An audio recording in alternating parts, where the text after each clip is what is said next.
Hello. So I thought I'd make a few videos showing you how to build up a dubstep tune, like from making the kicks, the snares, the hat patterns, right through to bass resampling and sound design. And this is my first on kicks, so I hope you can pick up a few good pointers. So let's start off with some drum racks. We're going to need 3: kick, snare, hats, and we're going to group them together. A lot of people use buses that kind of add effects to a whole section of instruments, but I like to use groups because it keeps it neater, and you just do exactly the same thing as buses. So we'll call that drums. And I always have my drums red. Good. I've got a few kick samples which I'll add in here.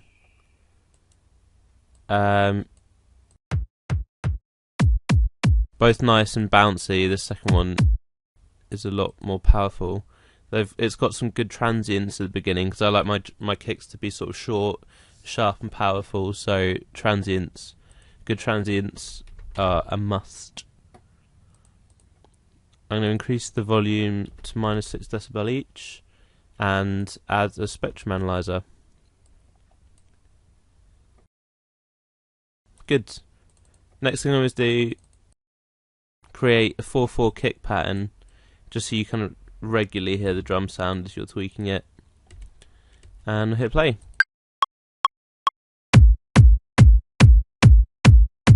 Cool. Right, solo this out and bring the spectrum up.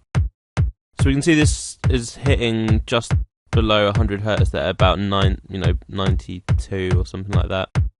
So I'm going to add in an EQ.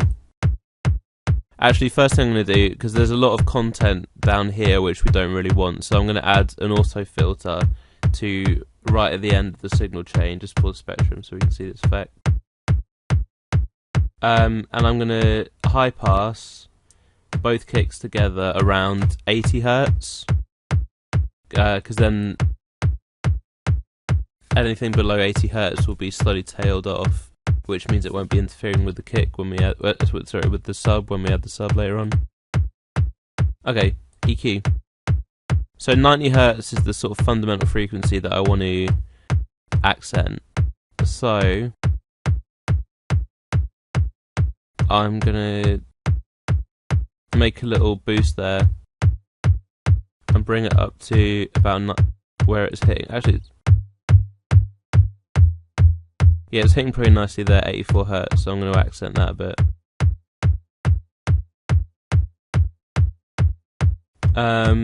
This is actually a kick I made myself, so it's quite sort of level across the spectrum, but it's got a nice, sounds like it's got a nice click there, yeah, around 2.5 kHz. So I'm just going to accent that a bit and bring down sort of the meaty 500 Hz area. And I'm also going to put in a cut at 200 Hz, which is where our snare is going to be hitting through. So I'll notch that out.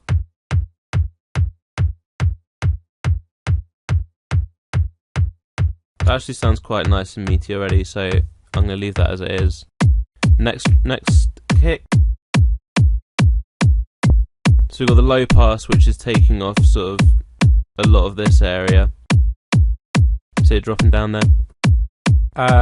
It's got a lot of content around 50 Hz, just down there, but that's a bit kind of too low for me.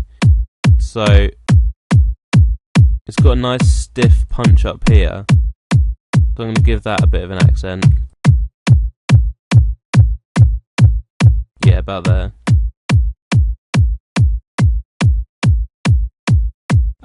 Like the other one, I'm going to take down around 500 Hz just to get rid of a bit of the meat, because I'm going to have some sort of really hard hitting bass there later on. I don't want it to interfere too much. Oh, I forgot as well, I always take a channel down to around -10 decibel when I start working on it, just because, well, if you think of like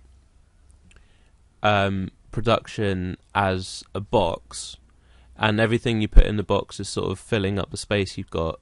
So if you take down the volume of certain elements, then you can fit more things in the box before it starts overflowing. Do I need that? Yeah.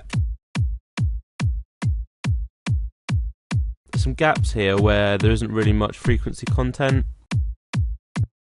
Like for example, 593 Hertz. Wait, if we look here. There we go, 586. So I'm going to make a cut of 586. For that, we do not need.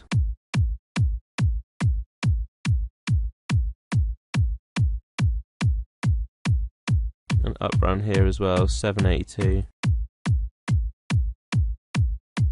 I mean, if it's just, you know, if it's quiet like that, then it's not really adding much to the kick, so I like to get it out so there's a lot more room for other things.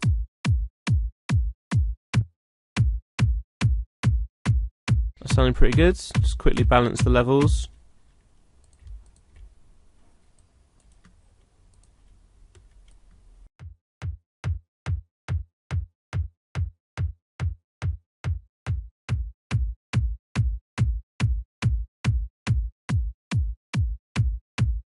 You'll see me A-Bing a lot where I kind of take something out or take like a EQ band out to see how much it changes the sound. So in case you're wondering what I'm doing.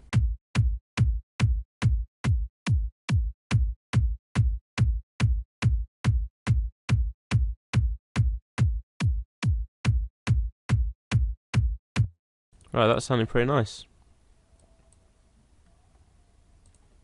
So next thing I'm going to do is use these return channels down here to add some parallel compression to the sound.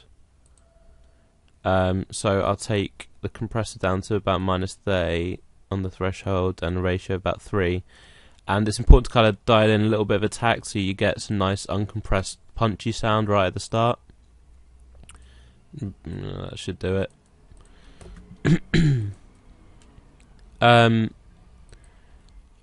And this is where you dial in the compression. I kind of increase it slowly until I can hear sort of the catch point, and then normally pop it on a little bit further just for a bit of an extra compressed sound. So it's starting to catch there. I'm just going to go a little bit further so it's a bit louder. That sounds good. And same thing with this. Kicking in. So both around -12 decibel. I'm also going to add, there's this free, where is it? Epic free VSTs. There's this free VST called Ferric TDS, which is a saturation plugin. Actually, just go all the way, seeing as it's parallel. It's really subtle, but it adds a very nice kind of like meaty, well, saturation to the sound. So I'm just going to add that in.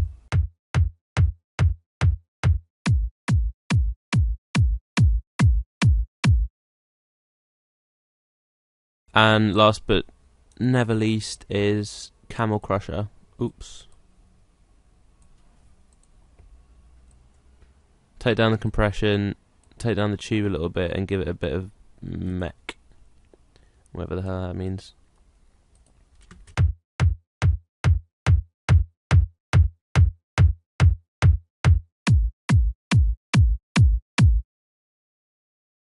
Right, I'm just going to A-B with the effects on and off.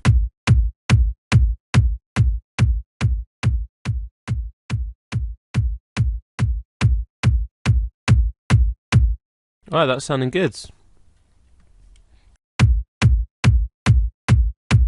Take the volume down a little bit more.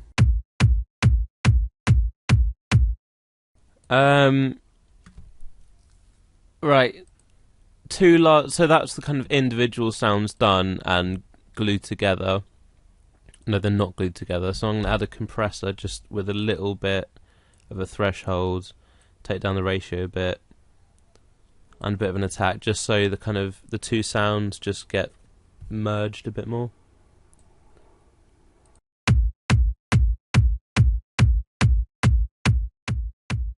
Take down the output so it's not clipping.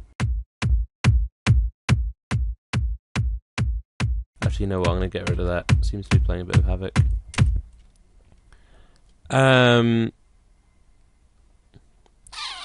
What to do now? I'm going to add the EQ to the whole of the kick channel, just so I can shape the sound a bit more.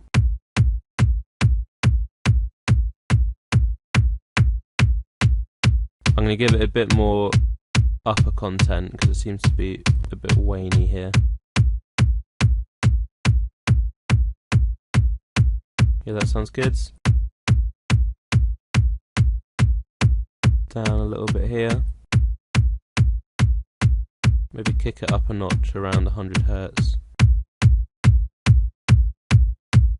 Just for that sort of chest slam.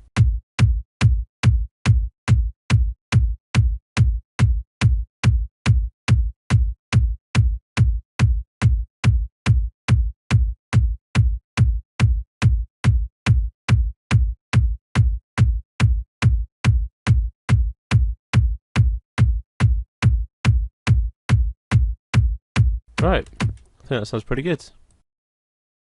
And last and definitely not least, this is a really nice compressor by PSP called Micro Compressor. What I'm going to use this for is, well, firstly to mono the signal, because you don't want your kick to be stereo, obviously. And next, take the threshold all the way up, the ratio up pretty high. And what I'm going to do is let enough of the kick through so it's got that punch, but then it just like cuts the signal right at the end, so it doesn't interfere with any other elements in the tune. So I'm going to play it and then increase the attack until I got enough attack kick on punch on the kick.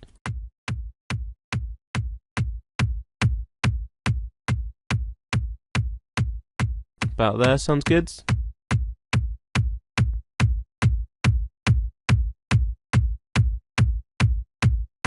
And A-B it. Add a bit more of attack. No, I'll just take the threshold down a bit more.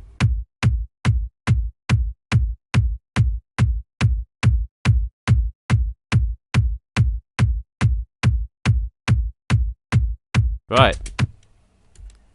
Meaty. So now we've got a nice punchy kick that's going to cut through a mix of sort of big basses. We're going to move on to the snare next, so subscribe to my channel if you want to keep updated. Cheers!